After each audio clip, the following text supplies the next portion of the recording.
அண்ணாமலைக்கு கல்யாணம் என்பதால் கட்டிங் சேவிங் செய்வதற்காக காட்டாற்று வெள்ளத்தோடு சலூன் கடைக்குள் புகுந்த கனமலை. புயல் காற்றில் பெட்ரோல் பங்க் புடுங்கி விடக்கூடாது என்பதற்காக தனது கனத்த தொந்தியை காங்கிரட் தூண்மேல் போட்டுக்கொண்டு புயலுடன் போராடிய ஊழியருக்கு குவியும் பாராட்டு.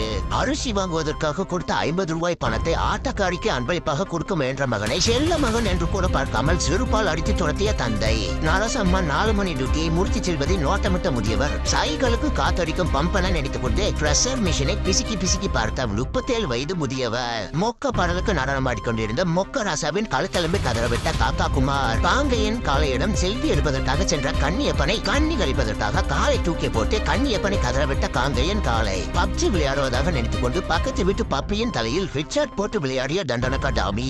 ஆலையே குப்பர போடுற அளவுக்கு ஆழமுட்ட காற்றுடன் இந்திய குளத்தாங்கரை அருகே இழுத்தபடியே கரையை கடந்த தூக்கி போட்டான் புயல். மூக்கனாங்கயில் மூக்குத்தி டிசைனில் 3 சவரனில் சங்கிலி வேண்டும் என்று சங்கிலி பூதத்தான் நகைக்கடையில்